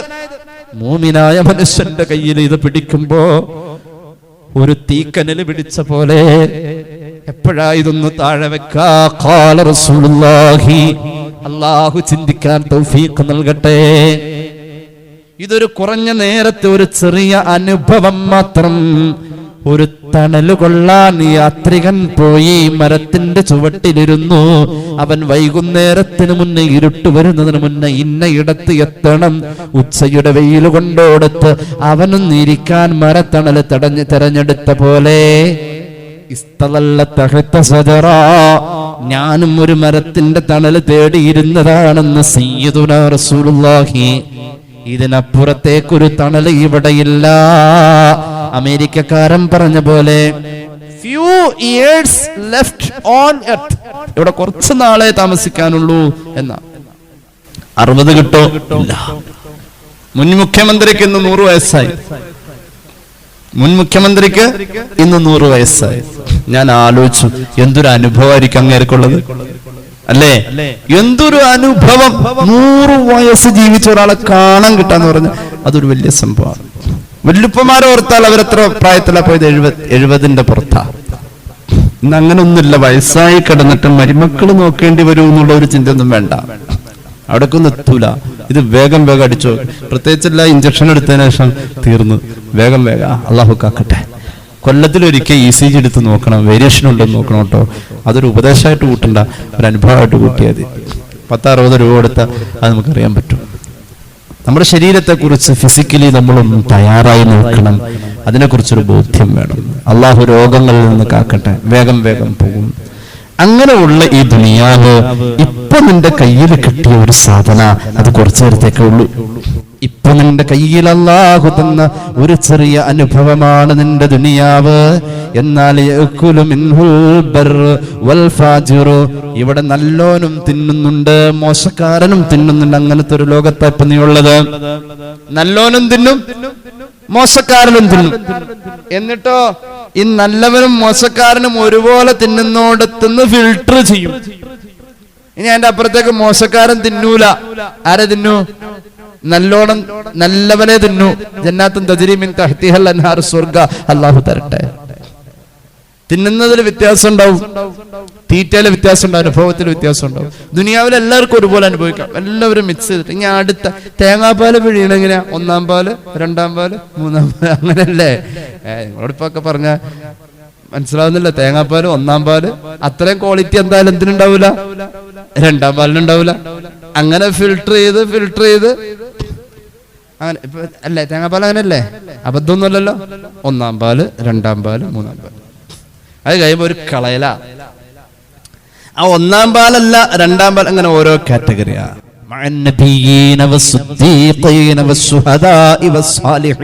പടച്ചോനെ, അവസാനം വലിച്ചെറിഞ്ഞ തെങ്ങിന്റെ വീട്ടിലേക്ക് കളയണ തേങ്ങാ പീരാ ഞാൻ. എന്നാലും ആ 1-ാം പാലിന്റെ അകത്ത് ഒരു കഷ്ണല്ലേ, ഞാനും അങ്ങോട്ട് കയറിക്കോട്ടെ. അല്ലാഹു തൗഫീഖ് നൽകട്ടെ. ഇവിടെ നല്ലോരും തിന്നും, മോശക്കാരും തിന്നുമെന്ന് ഖാല റസൂലുള്ളാഹി. എന്നാൽ ആഖിറം അങ്ങനെയല്ല. വഇന്നൽ ആഖിറ അജലുൻ സാദിഖുൻ. ഒന്ന് അല്പം വെയിറ്റ് ചെയ്താൽ ഉറപ്പായും കിട്ടുന്ന ഒരു അനുഭവമാണ് ആഖിറം എന്ന് ഖാല റസൂലുള്ളാഹി. അല്പം വെയിറ്റ് ചെയ്താൽ ഉറപ്പായിട്ടും കിട്ടും ആഖിറം. അല്ലാഹു തൗഫീഖ് നൽകട്ടെ. അല്പം വെയിറ്റ് ചെയ്താൽ ഉറപ്പായും കിട്ടും. അല്പം വെയിറ്റ് ചെയ്താൽ ഉറപ്പായിട്ടും കിട്ടും എന്ന് പുണ്യ നബി സല്ലല്ലാഹു അലൈഹി വസല്ലം. അവിടെ ഒരു വിധി വരാനുണ്ട്. യഖ്ലി ഫീഹാ മലിക്കുൻ ഖാദിറുൻ. എല്ലാത്തിനും കഴിവുള്ള രാജാവാ അവിടെ വിധി പറയാ. അല്ലാഹു റബ്ബുൽ ഇസ്സത്ത് അവിടെ വിധി പറയാ. അറിയണേ, വഇന്നൽ ഖൈറ കുല്ലഹു ബിഹദാഫീരിഹി. അവന്റെ മേൽനോട്ടത്തിലാ നന്മകളുടെ കൂടുകളും കൊട്ടകളും, നന്മകളുടെ ഫയലുകൾ അവന്റെ മേൽനോട്ടത്തിലാ. എല്ലാത്തിനും കഴിവുള്ളവന് അവന് വീഴ്ച പറ്റൂല. അവന്റെ കയ്യിലാണ് അതിന്റെ ഫയല് മുഴുവൻ. അതുകൊണ്ട് ആ ഫയലനുസരിച്ചുകൊണ്ട് അവൻ നന്മക്കാരനെ സ്വർഗത്തിലേക്ക് എത്തിക്കുമെന്ന് ഖാല റസൂലുള്ളാഹി. തിന്മകളും അങ്ങനെ തന്നെ അവന്റെ അടുക്കൽ ഫയല. അവിടെ നടക്കുന്ന ഓഡിറ്റിംഗ് പോലെ ഒരു ഓഡിറ്റിംഗ് ഈ ഭൂമിയിൽ ഉണ്ടായിട്ടില്ല. എവിടെ ഉണ്ടാവില്ല. അവിടെ ഉണ്ട്. എല്ലാം വരവ് ചെലവ് എല്ലാം അവിടെ ഉണ്ട്. കറക്റ്റ് കണക്കാ. പിന്നെ നന്മ ചെയ്തവന് ഓഫർ ഉണ്ട് കേട്ടോ. ഇതെല്ലാം തൂക്കിക്കഴിഞ്ഞിട്ട് 10% ഡിസ്കൗണ്ട് കൊടുക്കും. നന്മ ബിഅശറതി അംസാലിഹാ, 10 ഇരട്ടി എന്ന് പുണ്യനബി. അലിഫ് ലാം മീം എന്നത് 3 അക്ഷരമാണെന്ന് ഞാൻ പറയുന്നില്ല, അത് 3 അക്ഷരമാണെങ്കിലും 30 പുണ്യം എന്ന് ഖാല റസൂലുള്ളാഹി. മനസ്സിലായില്ല? തിന്മ അള്ളാന്റെ നീതിയാ, ഇതൊന്നേ ഉള്ളൂ. നന്മ ചെയ്യാൻ ഒരാൾ വിചാരിച്ചു, പക്ഷേ ചെയ്തില്ല, എന്നാലും അവനൊരു നന്മ ഖാല റസൂലുള്ളാഹി. വിചാരിച്ചല്ലോ എന്നാ ഒരു നന്മ ചെയ്യാൻ വിചാരിച്ചു, അതിന്റെ കൂടെ അവൻ ചെയ്യുകയും ചെയ്താൽ വിചാരിച്ച കൂലിയുമുണ്ട്, ചെയ്തതിന് 10 ഇരട്ടി. നല്ല വിചാരമാ, നല്ല നെയ്യത്താണ് എങ്കിൽ 10 70 ആവാം, 700 ആവാം, 7000 ആകാം, 7 ലക്ഷമാകാം. ഇൻഡു ഖാല റസൂലുള്ളാഹി. തുർമുദിയിലുണ്ട്, അബൂദാവൂദിലുണ്ട്, നബി മുഹമ്മദ് മുസ്തഫ. തിന്മ ചെയ്യാൻ വിചാരിച്ചു, പക്ഷെ തിന്മ വിചാരിച്ചോടത്ത് അല്ലാഹു എഴുതൂല. തിന്മ വിചാരിച്ചതിന്റെ പേരിൽ എഴുതൂല. എന്നിട്ട് അവൻ തീരുമാനിച്ചത് ചെയ്യണ്ടെന്നങ്ങ് വിചാരിച്ചു, അപ്പൊ എഴുതും. ചെയ്യാതിരിക്കാൻ അവൻ തീരുമാനിച്ചല്ലോ, അതൊരു നന്മയാണ് ഖാല റസൂലുള്ളാഹി. ഇനി അവൻ തിന്മ ചെയ്യാൻ വിചാരിച്ചു, ചെയ്താൽ 1 എഴുതൂ, തിന്മക്ക് 1 ഉള്ളൂ എഴുത്ത്. അല്ലാഹു കാരുണ്യവാൻ, അല്ലാഹു കരുണ ചെയ്യട്ടെ. നീ കേട്ടോളൂ, ഹബീബിന്റെ പേരിൽ സ്വലാത്ത് ചൊല്ലുന്നവനെ പറ്റി അല്ലാഹു മലക്കുകളോട് പറയും, 3 ദിവസം അവൻ ചെയ്യുന്ന തിന്മ എഴുതാൻ വരട്ടെ. സ്വലാത്ത് ചൊല്ലുന്ന ആളെ പറ്റി പറയും, എന്ത്? അവന്റെ 3 ദിവസത്തെ തിന്മ എഴുതണ്ടോ. നന്മയുടെ കൂലിയുണ്ട്, ഈ ആനുകൂല്യം. സ്വലാത്ത് കുറെ ചൊല്ലിട്ട് 3 ദിവസം എന്തായാലും എഴുതൂലെന്ന് ഓർത്ത് നമ്മൾ തിന്മ ചെയ്യാൻ നിൽക്കണ്ട. അതല്ല പറഞ്ഞത്. അങ്ങനെ ഉണ്ടല്ലോ, മലക്ക് വലത്തെ ചുമലയിലിരുന്നിട്ട് നന്മ എഴുതും, ഇടത്തെ ചുമലയിലിരുന്ന് തിന്മ എഴുതും. അപ്പൊ ഒരു ബിരുദം തീരുമാനിച്ചു, അന്ന് ഇടത്തെ ചുമല ഇടക്കിടക്ക് ഇങ്ങനെ കാണിച്ചു കഴിഞ്ഞാ തെറ്റ് ചെയ്യുമ്പോ മലക്ക് അത് എഴുതുമ്പോ അവിടെ തെറ്റിപ്പോക്കോട്ടെ. അങ്ങനെ ഉണ്ടല്ലോ, അങ്ങനെ ഒരു സിസ്റ്റം ഉണ്ടോ? മനസ്സിലായില്ല? ഇടത്തെ ചുമലയിലും മലക്ക് തിന്മ എഴുതുമ്പോ തെറ്റിക്കാൻ വേണ്ടിട്ട് ഇടക്കിടക്ക് ഇങ്ങനെ കാണിച്ചു കഴിഞ്ഞാൽ അവിടെ രേഖയിലുണ്ടാവില്ലാത്ത. അങ്ങനെ നമ്മുടെ കൂടായ്പൊന്നും അവിടെ നടക്കൂല. അതൊരു വേറൊരു സിസ്റ്റം, അത് റബ്ബുൽ ആലമീന്റെ സിസ്റ്റം. ഹബീബ് പറഞ്ഞു അവിടെ അവൻ. എന്നിട്ട് ഈ ആയത്തോതാൻ തുടങ്ങി മിമ്പറില. ഇപ്പോൾ മിമ്പറില, മദീനത്തെ പള്ളിയുടെ മിമ്പറില. ചെറിയ തെറ്റാണെങ്കിലും അതവിടെ കണക്ക് വരുന്നതാ. അള്ളാഹുവിന്റെ കണക്ക് പിഴക്കൂല. അള്ളാഹുവിന്റെ ഒരു പേര് തന്നെ ഹസീബ് എന്ന, അല്ലേ? ഹസീബ്. അള്ളാഹു ഹിസാബ് നടത്തുന്നവനാ. ഹിസാബ് എന്ന് പറഞ്ഞാൽ കണക്കെടുപ്പാ. ഖാല റസൂലുള്ളാഹി. മിമ്പറിൽ നിന്നുകൊണ്ട് പിന്നെ അങ്ങ് ഓതാൻ തുടങ്ങി. സ്വഹാബത്തെ, ഇതിനപ്പുറം ഇനി വേറെ ഒന്നും പറയേണ്ടതില്ല. فمن يعمل مثقال ذرة خيرا يره ومن يعمل مثقال ذرة شرا يره. അല്ലാഹു നമുക്ക് നന്നാവാൻ തൗഫീഖ് നൽകട്ടെ. അതുകൊണ്ട് എൻ്റെ പ്രിയമുള്ളവരെ, അല്ലാഹു നമുക്ക് നല്ലതിലേക്ക് ചിന്തിക്കാനുള്ളതായ ഒരു ചിന്തയും അതിനുള്ളൊരു സ്വഭാവവും. തെറ്റല്ല, തെറ്റിനേക്കാളും ഗൗരവം തെറ്റല്ലാത്ത 4 കാര്യങ്ങൾക്കുണ്ട്. തെറ്റ് ചെയ്യുന്നതിനേക്കാളും ഗൗരവ 4 നിലപാടുകൾ. തെറ്റ് ചെയ്താലുള്ള ഗൗരവമല്ല, അതിനേക്കാൾ അപ്പുറം ഗൗരവമുള്ള 4 കാര്യമുണ്ട്. തെറ്റിനേക്കാളും വലിയ ഗൗരവം. ആ 4 ചിന്ത നമുക്ക് വന്നാൽ തകർന്നു, പിന്നെ സ്വർഗം കിട്ടൂല. മഹാനായ സഹിൽ റളിയല്ലാഹു അൻഹു പറയുന്നുണ്ട്, അങ്ങനെ ഒരു കാര്യമുണ്ടോ, ലാ തസ്തസ്ഗിർ ശൈഅൻ മിനൽ ദുനൂബ് വഇൻ ഖല്ല ഫഇന്നഹും ഖാലൂ അർബഅത്തുൻ ബഅദ ദംബി അശദ്ദു മിനൽ ദംബ്. ഒരു തെറ്റിനെയും ഇത് ചെറുതാണല്ലോ, അത് കറാഹത്താണല്ലോ, ഒരു നല്ല കാര്യത്തിന് വേണ്ടിയല്ല, അത് തെറ്റ് കുഴപ്പമില്ല എന്ന് വെച്ച് നിങ്ങൾ നിസ്സാരമാക്കി കളയല്ലേ. പലതുള്ളി പെരുവെള്ളം ചെറുതു വലുതാവുന്ന ഒരു ലോകം വരാനുണ്ട്, ഒരു കാലം വരാനുണ്ട്. സഹിൽ റളിയല്ലാഹു അൻഹു പറയുന്ന അങ്ങനത്തെ ഒരു ചിന്ത നമുക്ക് പാടില്ല.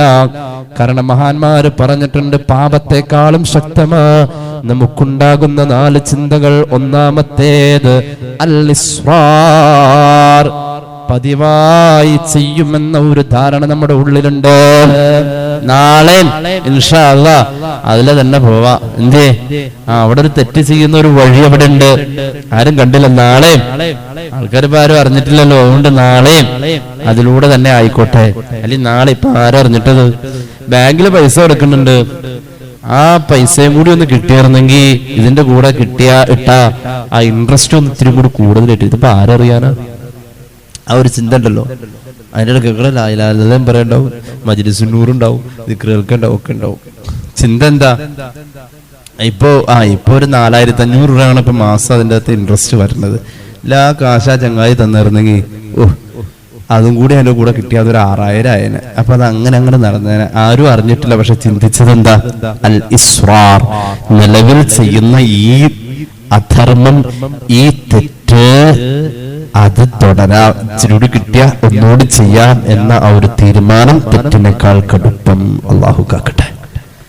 പിന്നെ രണ്ടാമത് പറഞ്ഞു, മഹാനായ സഹ്ൽ റളിയല്ലാഹു അൻഹു പറഞ്ഞു, വൽ ഇസ്തിബ്ശാർ, ഹറാമാണ് എന്നാലും ഒരു സന്തോഷം ഉണ്ടായി.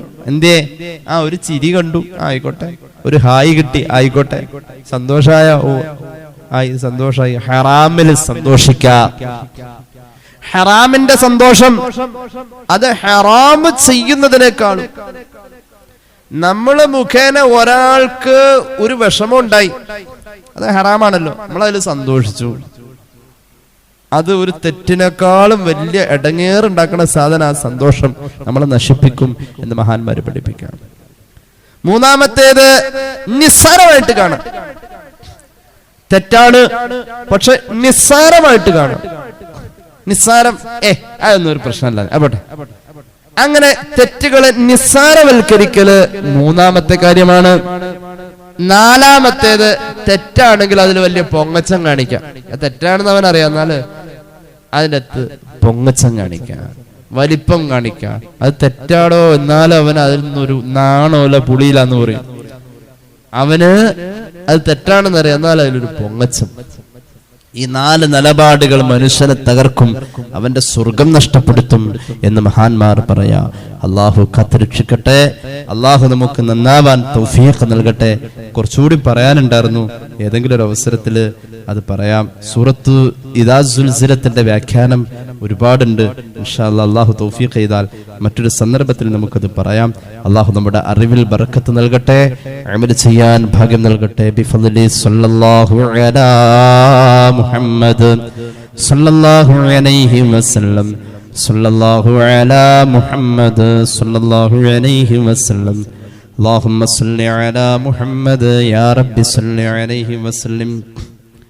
الحمد لله رب العالمين. اللهم صل على سيدنا محمد وعلى آل سيدنا ومولانا محمد.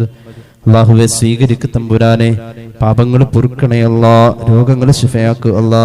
ദുആ വസിയത്ത് ചെയ്തവർ, ഈ ക്ലാസ്സിൽ പങ്കെടുക്കുന്നവർ, ആമീൻ പറയുന്നവർ എല്ലാവരുടെയും ഹലാലായ മുറാദ് ഹസ്സലാക്കു അല്ലാ.